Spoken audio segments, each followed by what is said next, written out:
అయితే ఈ ఆత్మ అంటే ఏంటి అనే సందేహం అన్నమాట. ఎవరికి? జనకుడికి. యాజ్ఞవల్కుడికి సందేహం. కథమ ఆత్మేతి. స్వామి మీరు ఆత్మని అన్నారు కదా, మరి ఆత్మ అనే విషయానికి వస్తే కొంతమంది శరీరాన్ని ఆత్మ అంటున్నారు. మరి శరీరం కూడా ఆత్మ కావచ్చు కదా అంటే శరీరం ఆత్మ అనడానికి వీల్లేదని నిన్న మాట్లాడుకున్నాం. అయితే మరి ఇంద్రియాల ఆత్మ కావచ్చు కదా, ఎందుకంటే శరీరం దానికి జ్ఞానం లేదనుకోండి, ఇంద్రియాలు కూడా మరి అవి జ్ఞానేంద్రియాలని ముందే పేరు పెట్టిన వాటికి జ్ఞానం ఉంది కదా. మరి యోజం విజ్ఞానమయ ప్రాణేషు, ఈ ప్రాణాలలో విజ్ఞానమయుడు అని అన్నారు కదా. మరి ప్రాణాలలో విజ్ఞానమయుడు అంటే ప్రాణాలు 19 కదా, పంచ జ్ఞానేంద్రియాలు, పంచకర్మేంద్రియాలు, పంచప్రాణాలు, మనస్సు, బుద్ధి, చిత్తం, అహంకారం మొత్తము 19 ఈ 19 ముఖాలు ఉన్నాయి కదా. ఈ 19 ఏదో ఒకటి ఆత్మన, వీటికి అతిరిక్తంగా ఏదన్నా ఆత్మ వేరే ఉందా? ఈ విషయంలో నాకు సందేహం ఉంది. అంటే నాకున్నదంటే అందరూ మా గురువులు వాళ్ళు వీళ్ళు అనుకోవడం, నేను వినడంలో నాకు ఇంకా దాంట్లో స్పష్టత లేదు. నాకు ఈ విషయంలో నాకు స్పష్టత ఇవ్వాలా అనే ఉద్దేశం మీద కథమ ఆత్మేతి అని ప్రశ్నిస్తే, దానికి యోజం విజ్ఞానమయ ప్రాణేషు హృద్యంతరి జ్యోతి పురుష. పురుషుడు అంటే మనం, పురుషుడు అంటే మనం. విజ్ఞానమయ ప్రాణేషు, ప్రాణేషు విజ్ఞానమయ అంటే ప్రాణాలలో, అంటే ఈ 19 ప్రాణాలలో విజ్ఞానమయుడు అన్నాడు. అంటే దీనికి తాత్పర్యం ఏంటంటే శంకరాచార్యులు వాళ్ళు ఏమంటారంటే, ఇప్పుడు వృక్షేషు పాషాణ అన్నాం అనుకోండి, అంటే వృక్షజాతి వేరు, పాషాణం అంటే రాళ్ళ జాతి వేరు. అట్లాంటప్పుడు ఇట్లాంటి శబ్దాలు వాడతారు. వృక్షేషు పాషాణ అథవా పాషాణేషు వృక్ష. రాళ్లల్లో చెట్టు అన్నం అనుకోండి, రాళ్ల జాతి వేరు, చెట్టు జాతి వేరు అనే విషయంలోనే ఇట్లాంటి ప్రయోగాలు ఉంటాయి. సప్తమి విభక్తి ప్రయోగాలు. మరి యోయం యోయం యోయం యోయం అనేది ఏంటంటే ప్రత్యక్షం. ఇది యోయం అంటే ప్రత్యక్షం. అయం అంటే ఈ అంటాం కదా, అంటే ఈ ఆత్మ అంటే మనమే ఈ ఆత్మ ప్రత్యక్షం. విజ్ఞానమయ ప్రాణేషు అంటే ఈ 19 ఇంద్రియాలలో అతిరిక్తంగా ఉన్నాడు. అది 19 ఇంద్రియాలకు అతిరిక్తంగా ఉన్నాడు. మరి 19 ఇంద్రియాలలో అతిరిక్తంగా ఉంటే మరి అవి కూడా చైతన్యవంతంగా ఉన్నాయి కదా. బుద్ధి నేనంటుంది, మనస్సు సంకల్పం చేస్తుంది. ఆ విధంగానే ప్రాణాలు అవి లేకపోతే చచ్చిపోతాం. అవి ప్రాణాపాన వ్యాన ఉదాహరణ అవి పనిచేస్తూనే ఉన్నాయి, అవి పనిచేస్తూనే ఉన్నాయి. మరి దాని జ్ఞానం లేకపోతే పనిచేస్తూనే ఉన్నాయి కదా. ఆ విధంగానే అన్ని చక్షురింద్రియం, కన్ను, చెవి అన్ని ఇంద్రియాలు శబ్దస్పర్శ రూపరసగంధాలన్నీ స్వీకరిస్తూనే ఉన్నాయి కదా. మరి అవి కూడా జ్ఞానవంతమే కదా. మరి దానికి అతిరిక్తంగా ఆత్మనే ఎందుకు జ్ఞానవంతం అనాలా? వాటికి మరి జ్ఞానం ఎట్లొచ్చింది? వాటికి మరి జడం అన్నప్పుడు జడం తీరగానే ఉండాలి కదా. మరి బుద్ధి అది ఇప్పుడు మాట్లాడుకుంటున్నాగా, నోరుతో మాట్లాడుతున్న, కన్నుతో మీరు కనబడుతున్నారు, మీరు చూస్తే నేను కనబడుతున్నాడు, నేను చెప్తే మీకు వినబడుతుంది, మీరు చెప్తే నాకు వినబడుతుంది. ఈ అంతా మరి వ్యవహారం మరి చేసేది బుద్ధి, ఇంద్రియాలు, మనస్సే కదా. అది చైతన్యం కాకపోతే ఎట్లా ఈ పని చేస్తున్నాయి? అవి కూడా చైతన్యమే కదా. మరి 19 చైతన్యాలే, మరి ఆత్మ కూడా చైతన్యమే కదా. మరి దాంట్లో నుండి వేరెందుకు అయింది? వేరెట్లా అన్నావు? పాషాణేషు వృక్ష అన్నావు, లేకపోతే వృక్షేషు పాషాణ అన్నావు.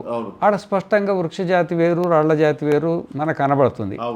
ఆ విధంగానే అక్కడ రాళ్ల జాతి వేరు, చెట్ల జాతి వేరు మనకు కనబడుతుంది. ఈడ ఇట్లా అన్ని జ్ఞాన స్వరూపంగానే కనబడుతున్నాయి, అట్లా కనబడట్లేదుగా. అట్లా కనబడట్లేదు. అస్పష్టంగా రాళ్ల జాతి వేరు, చెట్ల జాతి వేరు. అంటే ఎవరైనా తెలివి, ఎంత మూర్ఖుడైనా ఎంత తెలివిలోడైనా అవును అది చెట్లు, ఇవి రాళ్ళు, అది వేరే ఇవి వేరే అని చెప్పగలుగుతాడు. మనకేమీ అట్లా లేదు కదా, అన్ని జ్ఞానవంతంగానే ఉన్నాయి కదా. మరి దాంట్లో దానికంటే సపరేట్గా ఎట్లా మరి దీనికి ఎట్లా చైతన్యం వచ్చింది? ఈ జడం అయితే వీటికి ఎట్లా చైతన్యం వచ్చింది అనే విషయంలో కొంచెం ముందుకు పోయి చెప్తారనమాట. అంటే ఇప్పుడు రత్నాలు పరీక్ష చేసే వాళ్ళు ఉంటారు కదా, ఆ రత్నాలు పరీక్ష చేసే వాళ్ళు ఏం చేస్తారంటే ఒక పెద్ద చీకట్ల ఏమీ వెళ్తురు లేకుండా పెద్ద కటిక చీకటి ఉంటుంది కదా, ఆ కటిక చీకట్లో ఒక గ్లాసులో పాలు పోస్తారు. కటిక చీకట్లో పాలు పోసి ఆ పాలున్న గ్లాసును అక్కడ పెట్టి దాంట్లో ఎవరో కొనుక్కోపోవడానికి వస్తారు కదా, వాళ్ళకి పరీక్ష చూపించాలి కదా. మరి రక్షమండలి ఇప్పుడు రత్నాలు అంటే 5 కోట్లు 10 కోట్లు 50 కోట్లు 100 కోట్లు 1000 కోట్ల రత్నాలు కూడా ఉంటాయి కదా. మరి అంత డబ్బు పెట్టి కొనేవాళ్ళు, ఎంతో కొంత డబ్బు పెట్టి కొనేవాళ్ళు పరీక్ష లేకుండా ఎట్లా చేస్తారు? చేయరు కదా. అందుకని చిమ్మ చీకట్లో ఒక పాలు గ్లాస్ తీసుకొని గాజు గ్లాస్ ఉంటుంది కదా, దాంట్లో పాలు పోసి ఆ పాళ్ళల్లో ఈ రాయిని మెల్లగా లోపలికి వదిలేస్తారు. వదిలేస్తే దీనికి సహజంగా లోపల మెరుపు ఉంటుంది కదా రత్నానికి, అవి ఆ రత్నం ఏ రంగు ఉంటే ఈ పాలు ఆ రంగు అయిపోతాయి. చీకట్లో పగటిపూట మనకు తెలీదు. ఆ రత్నం ఏ రంగు ఉంటే, ఎరుపు ఉంటే ఎరుపు, గులాబీ ఉంటే గులాబీ, ఆకుపచ్చ ఉంటే ఆకుపచ్చ, ఏ రంగు ఉంటే నలుపు ఉంటే నలుపు, నీలం అంటారు కదా, ఎన్ని రంగు ఉంటే ఏ రంగు ఉంటే అన్ని ఆ పాలు ఆ రంగు తన తెల్లదనం ఉండదు. ఇక అవి పోసినవేమో పాలు తెల్లయి, ఇంకా తెల్లదనం ఉండదు. అవును అవును, ఎందుకంటే స్ఫటికం ముందు మనం ఏ పువ్వు పెడితే ఆ కలర్ స్ఫటికానికి వచ్చినట్టు అదేం ప్రతిబింబం. ఇదేమో మొత్తం మారింది, డైరెక్టే మారింది. ఇక పాలే మారిపోయినాయి. పాలే మారిపోయినాయి. నువ్వు ఏ పక్క నుండి చూసినా అట్లే ఉంటాయి. మరి ఆ నీళ్లకు ఆ పాలకు ఆ స్వభావం ఉంది. ఆ రత్నంలో ఉన్న ఆ రంగును కాంతిని గ్రహించి పాలకుంది. అదే బురదలు వేస్తే బయటకు వచ్చుద్దా? రాదు. అదే భూమిలో వేస్తే వచ్చుద్దా? రాదు కదా. అందుకని నీళ్ళల్లోనే పరీక్ష చేస్తారు, అది పాలల్లోనే పరీక్ష చేస్తారు. అయితే వాస్తవికంగా పాలల్లో తెలుపు తప్ప ఏ రంగు లేకపోయినప్పటికైనా ఆ రత్నానికి ఏ రంగు ఉందో ఆ రంగు ఏ విధంగా అయిందో ఆ విధంగానే ఆ మనస్సులో మనం ఉండబట్టి మన లక్షణాలు మనస్సుకు వచ్చినాయి. మనస్సు అంటే బుద్ధి, ఆ బుద్ధి నుండి ఇంద్రియాలకు, ఇంద్రియాల నుండి శరీరంలోకి. కాబట్టి శరీరం నేను మనకు అనిపిస్తుంది సహజంగా, ఎందుకంటే దాంట్లో ప్రసారమై ఉన్నాగా. ఆ విధంగా ఇంద్రియాలు మనమే అనిపించుద్ది, బుద్ధి కూడా మనమే అనిపించుద్ది. మనం దీంట్లో ప్రసరించినాం. మనం లోపల ఉన్నాము, దాని నుంచి ఈ మొత్తం వాటన్నిటికి కూడా అదే తేజవంతం అయిపోయింది. అయితే మనమేమో ఒకటే చోటు ఉంది కదా, మనం సర్వవ్యాపకులం కదా, సర్వవ్యాపకులం కదా. ఏమి ఆ మనీ ఒకటే చోటు ఉండి ఆ పైన పాలనంతా రంగు చేసింది. మనమే ఓతప్రోతమై ఉన్నాం కదా, ఓతము ప్రోతమై ఉన్నాం కదా, అంతటా ఉన్నాం కదా. అందుకనే అప్పుడు మనము ఈ బుద్ధి ఉంది కదా, బుద్ధి చైతన్యం వలె అయింది. పాలు ఎట్లా రంగు వలె అయినాయో, తన రంగును పోయి కొత్త రంగు ఎర్ర రంగు వలె బుద్ధి చైతన్యం వలె అయిపోయి, ఆ బుద్ధి నుండి ఇంద్రియాలకు చైతన్యం ప్రసరిస్తుంది. ఆ ఇంద్రియాల నుండి శరీరంలోకి ప్రసరించి ఆ శరీరం నేను అని మనకు అనిపించడానికి కారణం అదే. ఇంద్రియాలు కూడా నేను మనకు అనిపించడానికి కారణం అదే అన్నమాట. ఆ విధంగానే బుద్ధి కూడా నేను అనిపించడానికి కారణం అదే అన్నమాట. ఒకవేళ ఇంద్రియాలు నేను అనిపించిన, శరీరం నేను అనిపించిన, బుద్ధి నేను అనిపించిన, అవి మనం కాదు. అవును అవును కదా, అంతే కదా. అది వచ్చిన ఆ రంగుని నేను అనుకుంటే ఎలా కుదురుతుంది? ఇప్పుడు పాలు నేను ఎర్ర ఉన్నాయి అనుకుంటే ఎట్ట అవుతుంది? అది కుదరదు. అది జడం అనుకో, మనం చైతన్యమయంతమై అనుకున్నాం అనుకో, అనుకున్నంత మాత్రాన కాం కదా. కాబట్టి ఇంద్రియ జాతి జడజాతి చైతన్యవంతం లేక అనిపించినా, శరీరం చైతన్యవంతం వల్ల అనిపించినా, ఇంద్రియాలు బుద్ధి కూడా చైతన్యవంతం లేక అనిపించినా అది జడజాతి కానీ చైతన్య జాతి కాదు అనేది మనం అవగాహన చేసుకోవాలి. అనేది మనం అవగాహన చేసుకుంటే అప్పుడు కథమ ఆత్మీతి యోయం విజ్ఞానమయ ప్రాణేషు, ఈ 19 ప్రాణాలల్లో మనము విజ్ఞానమయులము. మనము విజ్ఞానమయులం. మంచి ఉపమానంతో వచ్చింది. వాటిల్లో విజ్ఞాన ఆభాసం ఉన్నది. విజ్ఞాన ఆభాస మనం శరీరం కాకుండా నేను శరీరం అని అనిపిస్తుందిగా, అదే ఆభాస అంటారు. మనం ఇంద్రియాలు కాకుండా మేము ఇంద్రియాలు అని అనిపిస్తుంది కదా, దాన్నే ఆభాసం అంటారు. మనం బుద్ధి కాకుండా నేను బుద్ధి అని మనకు అనిపిస్తుంది కదా, దాన్ని ఆభాసం అంటారు. దాన్ని ఆభాసం అంటారు అన్నమాట. దీన్ని అధ్యారూపం ఉన్న ఆభాసం ఉన్న ఇదే అట్లా అనుకోవడం, అది కాకుండా అది అనుకోవడమే ఆభాసం అన్నమాట. కాబట్టి ఇంద్రియాలలో, ఈ జడ ఇంద్రియాలలో ఒకవేళ చైతన్యం అని అనిపించినా ఆ పాలల్లో మరకతం వేస్తే మరకతం రంగు ఆ పాలల్లోకి వచ్చినట్టు బుద్ధిలో మనం ఉన్నాం కాబట్టి బుద్ధి మన లక్షణాలు బుద్ధిలోకి వచ్చేసినాయి, మన లక్షణాలు ఇంద్రియాలకు వచ్చేసినాయి, మన లక్షణం శరీరంలోకి వచ్చింది. తలకాయ ఊపుతున్నాగా, కళ్ళు కొట్టుకుంటున్నాగా, పడుకుంటున్నా లేస్తున్నాం, లక్షణాలు చైతన్యం వచ్చింది కదా, వచ్చింది కదా, లేవు కదా. దానికి ప్రసారణకు ఒక పద్ధతి ఉంది, ఆ పద్ధతి ప్రకారంగా వచ్చింది అనుకోండి. ఆ విధంగా యోయం విజ్ఞానమయ ప్రాణేషు, ప్రాణాలలో విజ్ఞానమయులం మనం. ప్రాణాలంటే ఈ 19లలో మనం సపరేట్గా ఉన్నాం. అయితే యోయం విజ్ఞానమయ ప్రాణేషు హృద్యంతర్జ్యోతి పురుష. హృది అంటే బుద్ధేయుడు. హృత్ అంటే మామూలుగా హృత్ అనే శబ్దానికి ఏంటంటే హృదయ పద్మం అని, అదొక మాంసపిండం, హృదయ పద్మం అని. ఆ హృదయ పద్మంలో ఉన్నందుకు ఈ బుద్ధికి కూడా హృత్ అని పేరు వచ్చింది అంతే. హృది అంటే ఇటు బుద్ధి, హృదయ పద్మం అని కాదు, ఇడ హృది అంటే బుద్ధి అని, బుద్ధి అని శబ్దం. హృది అంతర్, హృది అంతర్ అంటే బుద్ధి లోపల. బుద్ధి లోపల ఏమున్నాయి? ఇప్పుడు ఇంటి లోపల ఇప్పుడు ఆశ్రమం ఉంది, ఆశ్రమంలో మీరున్నారో మేమున్నాం, ఇవన్నీ ఉన్నాయి కదా. మరి బుద్ధి లోపల ఏమున్నాయి? ఆలోచనలు, సంకల్పాలు ఉన్నాయి. అట్లా అనడానికి లేదు, వృత్తులు అంటారు అవి. వాటిని ఏమంటారు అంటే వృత్తులు. వృత్తి అంటే ఏంటంటే, వృత్తి అంటే ఇప్పుడు రూపాకార వృత్తి, రసాకార వృత్తి, శబ్దాకార వృత్తి, గంధాకార వృత్తి, స్పర్శాకార వృత్తి, ఇట్లాంటి వృత్తులని శబ్దాలు శాస్త్రాలు విన్నారు కదా. ఇక ఈ వృత్తి వృత్తి వృత్తి అంటే అది వృత్తి వృత్తి అని సరిగా అర్థం కాదు వాస్తవికంగా. వృత్తి అంటే ఏదో అని ఊహించుకుంటాం. వాస్తవికంగా వృత్తి అంటే ఏంటంటే, ఇప్పుడు నన్ను ఇంతకుముందు చూడలేదు, ఇప్పుడు చూశాను, చూసిన తర్వాత నీ మనసు లోపల నేను వెళ్ళిపోయా, ప్రతిబింబ రూపేనట్టు వెళ్ళిపోయా. నేను బయట ఉంటేనేమో విషయం, ఆ లోపలికి వెళ్ళిపోయి నువ్వు కళ్ళు మూసుకుంటేనే కళ్ళు తెరిస్తూనే నేను కనబడతా కదా, ఆ కనబడేదాన్ని వృత్తి అంటారు, ఇంకోటి ఏమీ కాదు. బయట ఉంటే విషయము, లోపల ఉంటే వృత్తి, దాని పేరే వృత్తి. వృత్తి ఇంకొకటి ఏమి లేదు. నీకు భార్య కనబడుతుందంటే భార్యాకార వృత్తి, పిల్లలు కనబడారంటే భార్యాకారం వృత్తి అంటారు. అంటే లోపల నేను భార్య అనుకున్నప్పుడు వచ్చిన ఆ వృత్తి, అది వృత్తి. ఇప్పుడు భార్య లోపల కనబడుతుంది కదా, ప్రతిబింబం ఉంటుంది కదా, అది భార్య వృత్తి. దాన్ని శాస్త్ర భాషలో వృత్తి అంటారు. మనం అంటే నా భార్య కనబడుతుంది మనసులో, నా ఫ్రెండ్ కనబడుతున్నారు. నేను ఒక ఆమె వచ్చింది లక్ష్మమ్మ అని, మా ఆశ్రమానికి ఏదో డబ్బులు ఇచ్చింది, శివరాత్రికి 25,000 స్వామిని చూడాలనిపించింది అని నాకు ఎప్పుడు ఎక్కడ చూసినా మీరే కనబడుతున్నారు, చూడాలనిపించి వచ్చిన. నేను ఏడా కనబడ్డ మనసులే కదా, అంతే కదా. వృత్తిలో మనసులో కనబడతారు కదా, ఆ మనసులో కనబడేది శాస్త్ర భాషలో వృత్తి అన్నారు.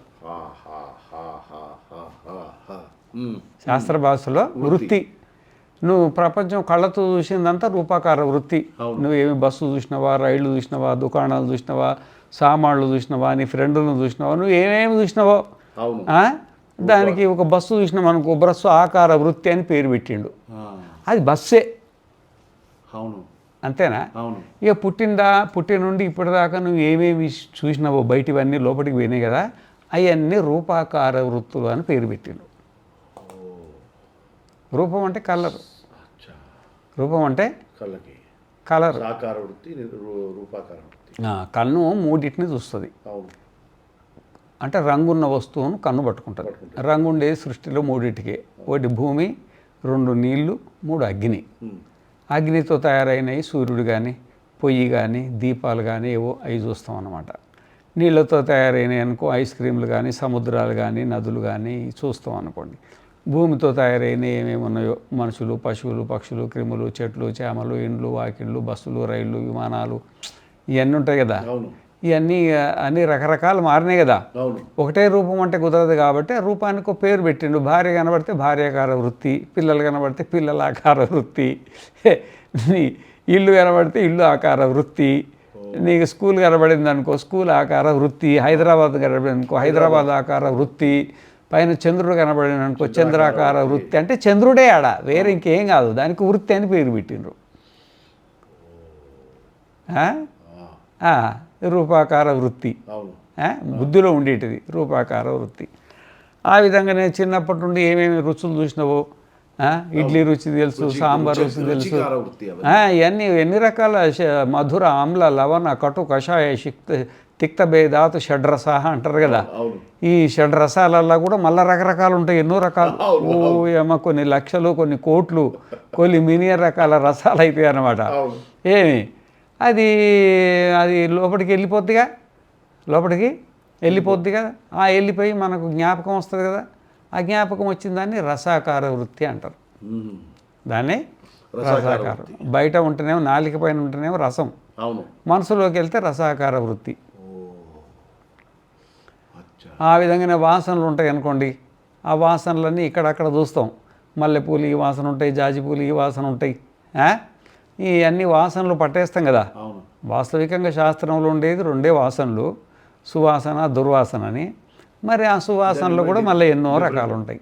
ఈ బయట ముక్కు దగ్గర వరకు బయట ఏమున్నా సరే ముక్కు వరకు వచ్చినాయి అనుకోండి, ఇదంతా విషయం అంటారు. అదే లోపలికి వెళ్ళేందుకు మనసు లోపలికి వెళ్ళింది అనుకో దాన్ని అది గంధాకార వృత్తి అంటారు. గంధాకార వృత్తి. ఏమి ఆ విధంగానే ఇప్పుడు శబ్దాలు ఉన్నాయనుకోండి, ఆ శబ్దాలు మనం ఇంతవరకు మనకి ఏమి రాదు. గురువు దగ్గర పోయినాం, ఆ గురువు దగ్గర ఓం తచ్చం యోరావృణీమహే గాతుం యజ్ఞాయ అని ఇక మొదలుపెట్టి పాడుతుంటాడు. మరి ఇంతకుముందు పాడకపోతే ఇప్పుడు ఎక్కడి నుండి వస్తున్నాయి? ఆ లోపలికి కొట్టి శబ్దాలు అనేటివి రికార్డ్ అయిపోయినాయి. ఆ శబ్దాకార వృత్తి. బయట ఉంటేనేమో శబ్దము, లోపల ఉంటే శబ్దాకార వృత్తి పేరు. బయట ఉంటే విషయం, లోపల ఉంటే వృత్తి. ఇంతే తేడా స్వామిజీ. ఆ విధంగానే స్పర్శ కూడా రకరకాల స్పర్శలు. మళ్ళీ పూలు పట్టుకుంటే ఒక స్పర్శ ఉంటుంది. ఇంకా ఎన్నో రకాలు. పనస పండు పట్టుకుంటే ఒక రకమైన స్పర్శ ఉంటుంది. ఇక ఎన్నో రకాల స్పర్శలు ఉంటాయి కదా. వాస్తవికంగా స్పర్శలేమో మూడే రకాలు: శీత స్పర్శ, ఉష్ణ స్పర్శ, అనుష్ణాశీత స్పర్శ. మళ్ళీ దాంట్లో ఒకటి మృదు స్పర్శ, కఠిన స్పర్శ అని రెండు రకాలు ఉంటుంది. మళ్ళీ మృదు స్పర్శనేమో నీళ్ళల్లో ఉంటుంది, కఠిన స్పర్శలేమో భూమిలో ఉంటుంది.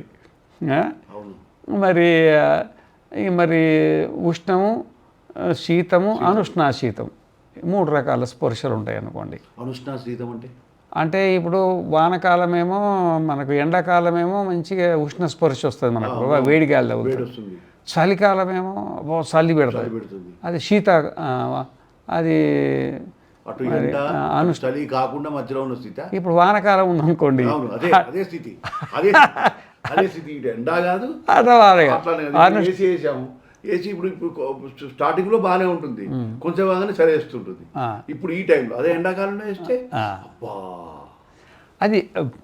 అది స్పర్శ అనేది గుర్తుపడుతుంది అన్నమాట. బయట ఉంటేనేమో స్పర్శ, బయట ఉంటేనేమో స్పర్శ, లోపల ఉంటేనేమో స్పర్శాకార వృత్తి. అది పట్టేస్తుంది అన్నమాట. అది పట్టేస్తుంది. ఇది ఏసీ గాలా, ఇది కూలర్ గాలా, లేకపోతే ఇది వర్షం గాలా అంటే స్మృతి పదం నుంచి లాక్కొచ్చుకుంటుంది. స్పర్శ ఉంటుంది కదా. ఇది ఏసీ స్పర్శనా, లేకపోతే కూలర్ స్పర్శన, ఈ ఫ్యాన్ స్పర్శన, లేకపోతే ఈ బల్లా స్పర్శన, కుర్చీ స్పర్శన, అన్నీ పట్టేస్తుంది. ఎన్ని రకాల స్పర్శలు పెట్టేస్తుంది అనుకున్నావు. బయట ఉంటేనేమో అది విషయం, లోపల ఉంటేనేమో వృత్తి. అర్థమైంది కదా. ఈ వృత్తులు మరి ఇంకా కొన్ని ఏమో కల్పించుకుంటాడు, కొన్ని కల్పించుకుంటాడు అన్నమాట. ఇప్పుడు ఒక ఇంజనీర్ ఒక భవనం కట్టాలనుకున్నాడు అనుకోండి, అది ముందు మనసులోనే నిర్మాణం పూర్తి చేసుకుంటాడు.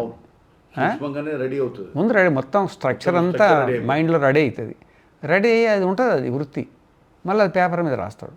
ఆ విధంగానే శాటిలైట్లు తయారు చేసిన, విమానాలు తయారు చేసిన, సెల్ ఫోన్లు తయారు చేసిన, ఇవి నువ్వేనేందుకు చెప్పులు తయారు చేసిన, ముందు మనసు బుద్ధిలోనే తయారు చేసుకుంటుంది. ఈ వస్తువులు ఆ వస్తువులు తీసుకొని లోపల ఉన్నాయి, బయటది తీసుకోదు. అది లోపల ఉన్న వృత్తులనే తీసుకొని నుంచే తీసుకొని వస్తుంది అది. మనం లోపల ఉన్న బయట ఉన్నది చూస్తున్నాం కానీ లోపల నుంచి అది మళ్ళీ లోపల ఉండే లోపల అన్నీ ఉంటాయి దానికి. లోపల అన్నీ ఉంటాయి. లోపల అన్ని ఇంతకుముందు అన్ని చూసినవి చేసినవి అన్ని పారలు కానీ అన్నీ ఉంటాయి, స్టీలు సిమెంట్ అన్నీ ఉంటాయి దాని లోపల. మనసు లోపల చాలా ఇన్ఫర్మేషన్ ఉంటుంది. చూడగానే అవును ఇది అని చెప్తోంది అంటే ఎక్కడి నుంచి చెప్తోంది? ఆ లోపల ఉంటాయి కాబట్టి అన్నీ ఒక దగ్గర కూర్చి పెద్ద భవనం కట్టేస్తుంది అనమాట. క్యాలిక్యులేషన్ చేసుకుంటుంది మైండ్ ఎంతలా ఉండాలా, ఏం ఉండాలని. లేకపోతే శాటిలైట్లు ఆడికి ప్రయోగం చేయాలంటే అది ముందు మైండ్లోనే తయారు కావాలి కదా. ఆ విధంగా కొన్నేమో ప్రత్యక్షాలు ఉంటాయి, కొన్నేమో కల్పనలు ఉంటాయి. కల్పనా వృత్తి అంటారు దాన్ని, కల్పనా వృత్తులు. కొన్నేమో ప్రత్యక్ష వృత్తులు, కొన్నేమో కల్పనా వృత్తులు. మరి యోయం కథమ ఆత్మేతి యోయం విజ్ఞానమయ ప్రాణేషు హృది అంతర్జ్యోతి. హృది అంటే బుద్ధి లోపల. బుద్ధి లోపల అంటే ఏమున్నది? బుద్ధి లోపల ఏమున్నాయంటే వృత్తులు ఉన్నాయన్ని. అవునండి, అవును. బుద్ధి లోపల అంటే ఏమున్నాయి? వృత్తులు ఉన్నాయని. ఆ వృత్తుల లోపల ఉంటుంది ఆత్మ. బయట కూడా ఉంది, అంతటి ఉంది, అక్కడ కూడా ఉంది. కానీ ఆ లోపల ఉన్న దాన్నే ఆత్మ అంటారు. ఇప్పుడు నేను మధ్యలో ఆత్మ ఉంది, నేను ఇద్దరు మధ్యలో ఆత్మ ఉంది. ఆత్మల గురించి ఇక్కడ చెప్పట్లే. ఇక్కడ హృదయ అంతర్జ్యోతి గురించి చెప్తున్నా. హృదయ అంతర్జ్యోతి దేని నుంచి వీటన్నిటికీ నీ బుద్ధి లోపల ఈ వృత్తులు ఉన్నాయి కదా, ఆ వృత్తుల లోపల ఉండే ఆత్మను గురించి మాత్రమే చెప్తున్నాడు. ఇక్కడ ముందు మన లోపలికి శోధన చేయిస్తున్నాడు. నీ లోపల నీ మధ్యలో నా మధ్యలో ఉంది ఆత్మ. నీ వెనక నా వెనక ఉంది, మొత్తం 14 లోకాలలో వ్యాపించింది. దాని గురించి చెప్పట్లేదు ఇక్కడ. ఎందుకంటే ఇప్పుడు మన ముఖం చూడాలంటే ప్రపంచంలో, ఇంత పెద్ద ప్రపంచంలో నువ్వు చూడలేవు. దానికి చిన్న అర్థం కావాలి. ప్రపంచం పెద్దదే, 14 లోకాలు, అంత 14 లోకాలలో ఉంది. కానీ నీ ముఖం 14 లోకాలలో ఏ లోకం కూడా ఊహించదు. దానికి అర్థమే కావాలి. అర్థమే కావాలి. మనం కూడా మన స్వరూపాన్ని మనం తెలుసుకోవాలంటే ఆ బుద్ధి కావాలి, చిన్నది బుద్ధి. విశ్వందర్పణ దృశ్యమానం వచ్చింది ఇక్కడ. అర్థమైందా? అనుసంధానం కూడా అయింది. ఇది ఆ బుద్ధి ఏర్పడ్డదే మనల్ని మనం దర్శనం చేసుకోవడానికి. ఇప్పుడు బుద్ధి లేదనుకో, నువ్వు లేవు, నేను లేదు, సృష్టి లేదు. సృష్టి లేదు, ఆత్మ ఉన్నదని దానికి ఏం తారకం ఏముందా? ఏం లేదు. అర్థమైందా? అసలు మనల్ని దర్శనం చేసుకోవడానికి మనం బుద్ధి నిర్మాణం చేసుకున్నాం మనమే. ఇప్పుడు కుండ తయారు చేసుకోలేదు కదా, చూసుకోవడానికి బుద్ధి నిర్మాణం చేసుకున్నాం. మరి కుండ తయారు చేయలేదు, చాట తయారు చేయలేదు, బిల్డింగ్ తయారు చేయలేదు, దేన్ని తయారు చేయలేదు కదా. జడం తాను ఎట్లా తయారు చేసుకుంటుంది? చేసుకోలేదు కదా. బుద్ధి తాను ఎట్లా నిర్మాణం చేసుకుంటుంది? అది దాన్ని మనం నిర్మాణం చేసుకొని దాంట్లో మనం చూసుకుంటున్నాం. నేను అంటున్నాం. అవును స్వామిజీ. దాంట్లో నేను అనేది దాంట్లో కూర్చుంటేనే నేను అనేది నీకు వస్తుంది, నేను అనేది నాకు వస్తుంది. నీకు నాకు మధ్యలో ఆత్మ ఉంది, నేను అంటుందా? అనదు. ఆ బుద్ధి ఇప్పుడు సుషుమ్నా నాడిలో హృదయం ఉంది. అవును. ఆ హృదయం లోపల బుద్ధి ఉంది. అవును. ఆ బుద్ధికి అటుపక్క కూడా ఆత్మ ఉంది. అవును. అది అంటుందా? అనట్లేదు.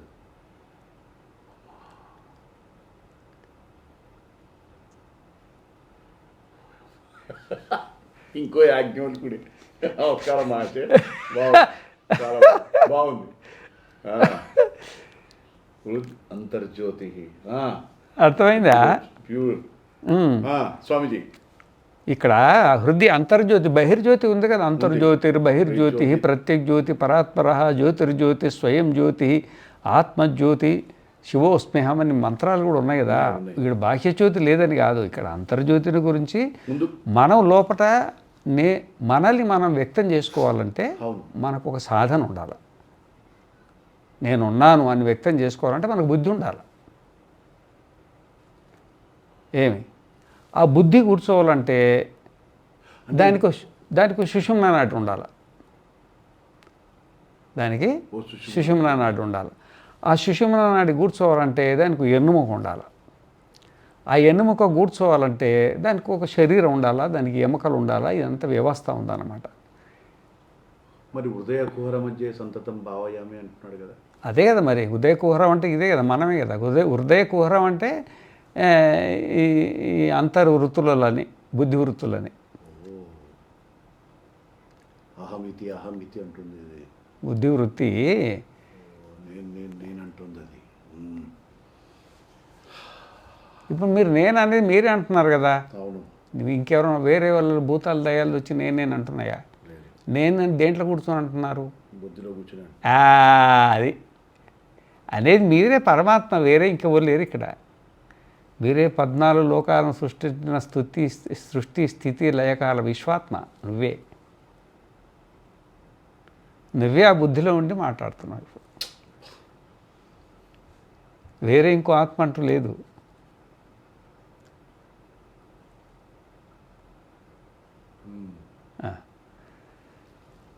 కాబట్టి బుద్ధి మనకు అవసరమైంది మనల్ని మనం ప్రకటన చేసుకోవడానికి. మనల్ని మనం ప్రకటన చేసుకోవడానికి బుద్ధి అవసరం. బుద్ధి అవసరపడి బుద్ధి నిర్మాణం చేసుకున్నాం. ఆ బుద్ధికి ఇంకా సహకారి కావాలి కదా. కొన్ని సాధనలు ఇచ్చాం, కొన్ని శరీరాన్ని తయారు చేసుకొని, ఇంద్రియాలను తయారు చేసుకొని, బయట ప్రపంచాన్ని తయారు చేసి ఆ ప్రపంచంలో మనమంతా ఆడుకుంటున్నాం. మనమంతా వ్యక్తి ఒకటే ఆత్మ. నానా ఛిద్ర ఘటోదర స్థిత దీప స్వరం అన్నట్టుగా శరీరానికి సంబంధించి చెప్పింది అనుకోండి. ఈ విధంగా కథమ ఆత్మీతి యోజం విజ్ఞానమయ ప్రాణేషు హృద్యంతర జ్యోతి. విజ్ఞానమయ ప్రాణేషు, ఇక్కడ విజ్ఞానమయము అంటే ఇక్కడ మయట ప్రత్యయం ఉంది కదా. ఇప్పుడు మామూలుగా మయట ప్రత్యయము విజ్ఞానమయము అంటే ఇప్పుడు గోమయము అని అనుకోండి. గోమయం అంటే ఇప్పుడు ఎక్కడైనా యాగశాల ఉందనుకోండి, ఆ యాగశాలను గోమయం చేయండి అంటాం. ఆవు పేడ తీసుకొచ్చి గోవు పేడ తీసుకొచ్చి అలికినామనుకోండి, అది గోమయం అంటారు. గోమయం అంటే అది దాన్ని ఆవు పేడతో అలికినాం కదా, కాబట్టి అది దాన్ని గోమయంతో కలికాం కాబట్టి అంటాం కదా అంటారు. అంటే దాని తాత్పర్యం ఏంటంటే గోవ పేడ అనేది పైన ఉంది, అవును, కానీ లోపల భూమి ఉందిగా, అవునుందిగా, ఇది మయమైంది అంతే. లోపల ఉండేది వేరే, బయట ఉండేది వేరే, గోమయమైంది, అప్పుడు మయమైంది అది. ఇప్పుడు ఉదాహరణకి ఇప్పుడు తిరుపతి దేవస్థానం ఉందనుకోండి, అక్కడక్కడ గుళ్ళలకు బంగారు తాపడం పెడతారు. ఇప్పుడు శ్రీకాళహస్తీశ్వర స్వామి అమ్మవారికి దానికి తాపడం పెట్టిండంటే నేను పోయి చూసా. అక్కడ వాళ్ళు వర్కర్లు ఉన్నారు. ఆ వర్కర్లు అది గోపురం ఉంటుంది కదా, ఆ గోపురాన్ని ముందు లక్క ఉంటుంది కదా, ఆ లక్కతోటి దాన్ని తీసుకొచ్చి మళ్ళీ ఏదో చేసి దాన్ని సరిపోయేట్టు ముందు ఒక రాగి రేకును ఒత్తుతారు వాళ్ళు.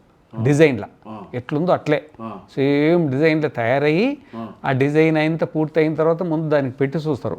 ఆ గోపురానికి పెట్టి చూసి సరిగ్గా కూర్చున్నదనుకో, అప్పుడు తీసుకొచ్చిన తర్వాత బంగారాన్ని కాంచి దానిపైన పూస్తారు. బంగారం తాపడం పెడతారు. భూమికి మనం గోమయం పూసిన అప్పుడు దాన్ని సువర్ణమయము అంటాం. దాన్ని ఏమంటాం? సువర్ణమయం. సువర్ణం కాదు, సువర్ణమయం.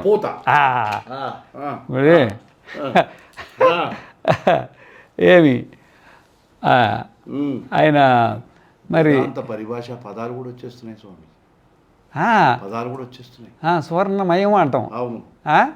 మరి అట్లా మరి విజ్ఞానమయము అంటే మరి ఆత్మకి ఏమన్నా లేపనమైందా ఏంటి అని ఒక సమస్య వచ్చింది ఇక్కడ. మరి కథమ ఆత్మీతి యోయం విజ్ఞానమయ ప్రాణేషు అంటే ప్రాణజాతీయాలు 19 జాతీయాల కంటే భిన్నంగా ఉంది కదా. మళ్ళీ మయట ప్రత్యయం ప్రయోగించిండు కదా, గోమయము సువర్ణమయము అన్నట్టుగా. ఈ ఆత్మ మరి వికారం అనేది ఇప్పుడు గోమయం ఎంతసేపు ఉంటుంది? అది 10 ఏళ్ళు ఉంటుంది. అది తెల్లారికే పోతుంది మనుషులు దొక్కేపటికి. అవును. ఆ విధంగానే ఇప్పుడు బంగారు మయం స్వర్ణమయం అన్నాం అనుకో, ఆ పూత ఎంతకాలం ఉంటుంది? ఏదో 5 ఏళ్ళు 10 ఏళ్ళు 20 ఏళ్ళు ఉంటుంది. మళ్ళీ బొద్దిగా వర్షాలు పడి అక్కడిక్కడ కెమికల్ రియాక్షన్ ఎగిరిపోద్దిగా. ఉంటుందా? ఉండదు కదా. గాలిలో ఏమి ఉంటాయి కదా, అంతా అవి పోద్ది కదా. ఇక ఆ విధంగానే మరి విజ్ఞానమయము అంటే మరి ఆత్మలోపల వికారం ఉందా ఏంటి? అవును, మయం ఆడేవుగా. మరి మయం అంటే ఇక వికారమేగా. మయం అంటే వికారం ఉంది కదా. వికారం ఉంది అక్కడ. ఇప్పుడు రాగి బంగారు వికారం పొందింది, అవును, భూమి గోమయం అయింది, ఒక వికారం పొందింది. వికారం పొందింది. ఆ విధంగానే ఆత్మ కూడా విజ్ఞానమయం అంటే ఉన్న వికారమైందా ఏంటి? మరి వికారమైంది ఆత్మ కాదు కదా. అది ఒక సమస్య. అవును, చాలా పెద్ద సమస్య. పెద్ద సమస్య. దీని నుంచి దాడతాం ముందుకెళ్తాం. అర్థమైందా? అవును అవును, విజ్ఞానమయం ఎందుకన్నా మయట ప్రత్యయం ప్రయోగించినారు కదా, స్పష్టంగా ఉంది కదా మయట ప్రత్యయము. కాబట్టి మరి మరి దానికి తాత్పర్యం ఏంది? దానికి తాత్పర్యం ఏంది అంటే ఇప్పుడు దీనికంటే భిన్నంగా కొన్ని మనకు వేరే ఉపనిషత్తులలో ఉన్నాయి. ఏమి కొన్ని ఉపనిషత్తులు ఉన్నాయి. ఆ ఉపనిషత్తుల లోపట ఈ మైట్ ఎక్కడైనా సందేహం కలిగినప్పుడు మనం ఏం చేయాలంటే ఈ సందేహాన్ని వేరే చోటుకు పోయి చూసుకోవాలి. కొన్ని వేరే చోటు. ఇప్పుడు ఉదాహరణకి ఇప్పుడు మనము ఏం చేస్తామంటే పంకజము అంటాం. పంకజము. పంకం అంటే బురద. జ అంటే పుట్టింది. బురదలో పుట్టింది ఏంటంటే కమలం. కమలం కమలం. పంకజం అంటే కమలమే. కమలమే. కానీ దాంట్లో గడ్డి కూడా పుడుద్దిగా. గడ్డి కూడా వస్తుందిగా బురదలోంచి. బురదలో బోలెడు గడ్డి రకరకాల చెట్లు వస్తాయి కదా. మరి అన్ని పంకజాలైనా? అన్ని పంకజాలా? ఇది ఒకటే పంకజమా? అంటే కొన్ని యౌగికార్థాలు, కొన్ని రూఢి అర్థాలు ఉంటాయి. యోగం పంకే జాయతి ఇది పంకజ అనేది ఇది యౌగికార్థం. ఓకే. పంకే జాయతే ఇది పంకే అంటే బురదలో, జాయతే పుట్టింది కాబట్టి పంకజము అంటే ఇది పద్మం అన్నం. పద్మంతో పాటు బురదలో ఎన్నో క్రిములు కీటకాలు కూడా బోలెడు పుడతాయి, చెట్లు కూడా బోలెడు పుడతాయి. వాటిని కూడా అనొచ్చు. వాటిని కూడా అనడానికి అధికారం ఉంది. అధికారం ఉంది. మరి దీన్ని ఏమన్నారు? ఇప్పుడు చిక్కుబడిపోయింది. ఇప్పుడు బురదలో ఎన్నో పుట్టినాయి. మరి పంకజం తీసుకురామంటే వాడు పోయి శిష్యుడు పోయి ఈ పక్క ఆ పక్క ఎతుకుతాడు. అన్ని బురదలో పుట్టినాయి, ఏది బిక్కపోవాలా? మా గురువు గారేం పంకజం తెమ్మన్నాడు. వానికేమో రూఢి అర్థం తెలియదు, యోగార్థం ఒకటే తెలుసు, వ్యాకరణం మాత్రమే చదివిండు.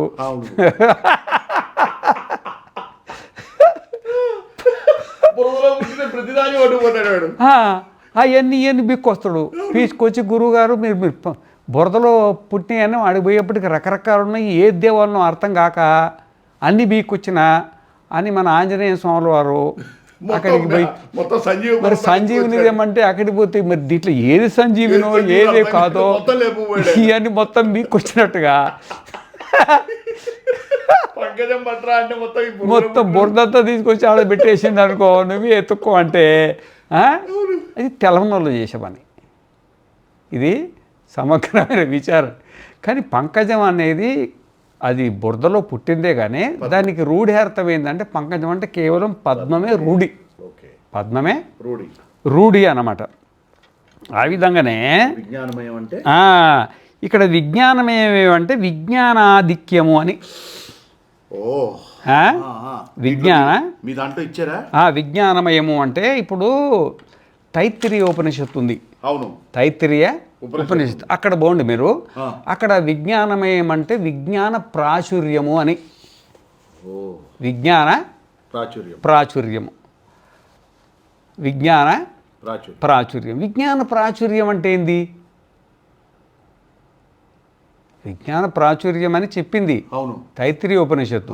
కానీ విజ్ఞాన ప్రాచుర్యం అంటే ఏంటి? మరి ఇది కొత్త శబ్దం వచ్చింది మళ్ళీ. అవును, ఈ మయం పోయి దానిపైన ప్రాచుర్యం మళ్ళీ కొత్త సమస్య వచ్చి మయంతో ఇందాక నుంచి తేలట్లేదా దేవుడు అంటే మళ్ళీ కొత్తది పట్టుకొచ్చారు. విజ్ఞాన ప్రాచుర్యం అన్నాడు. ఇక్కడ ప్రాచుర్యం అంటే ఏంటంటే ఇప్పుడు అంటే త్రిష్వపి కాలేషు అవస్థానం, 3 కాలాలలో ఉండేదాన్ని ప్రాచుర్యం అంటారు.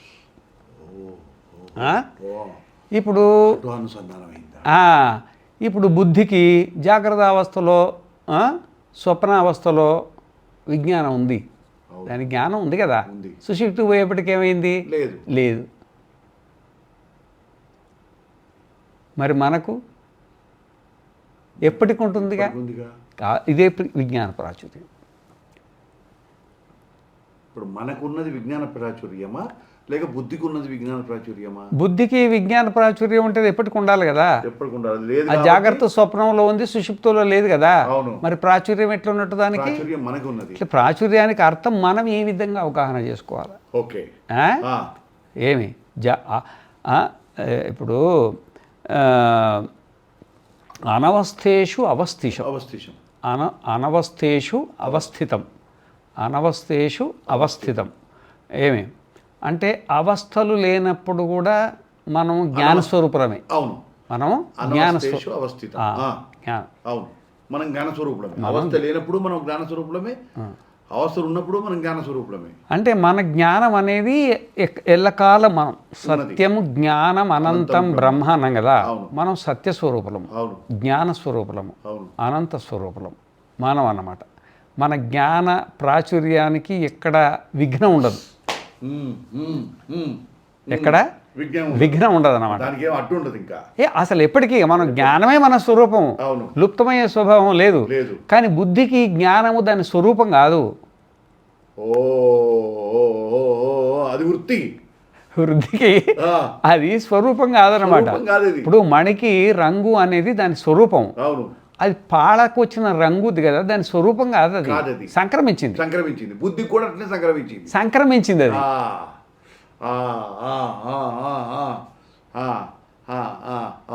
స్వామిజీ టాలీ అయింది స్వామిజీ, అర్థమైంది కదా. మంచి అనుసంధానం అవుతుంది స్వామిజీ. ఇప్పుడు పాలల్లో రత్నం వేసినాం, రత్నం ఏమో తాత్కాలికంగా రంగు అయింది, అది రంగే. కానీ రంగు యొక్క ప్రాచుర్యం అనేది రత్నంలో ఉంది. అది పాలున్నా లేకున్నా దాంట్లో రంగు ఉంటుంది, దాని సహజం, దాని స్వరూపం అది. ఇదేమో సంక్రమణం, ఇదేమో సంక్రమణం అన్నమాట. దీంట్లోనేమో బుద్ధిలోని సంక్రమణ జ్ఞానం ఉంది. సంక్రమణ జ్ఞానం అంటే ఇప్పుడు ఇనుము ఉందనుకోండి, అయస్కాంతం ఉందనుకోండి, అయస్కాంతంని ఇనుముకు ఆనిస్తే ఆ అయస్కాంతంలో ఉన్న అయస్కాంత శక్తి ఇనుములోకి సంక్రమించింది, సహజంగా లేదు దానికి. కానీ సంక్రమించినప్పటికైనా అది అయస్కాంతం ఏం పని చేస్తుందో ఆ పని చేస్తుంది. దానిపైన ఇంకేదైనా పెట్టేస్తే అది అతుక్కుంటుంది. దీంట్లో ఏది ఇనుము ఏది అయస్కాంతం అనే భేదం అనేది కనబడదు, సమానంగా ఉంటుంది దాంట్లో.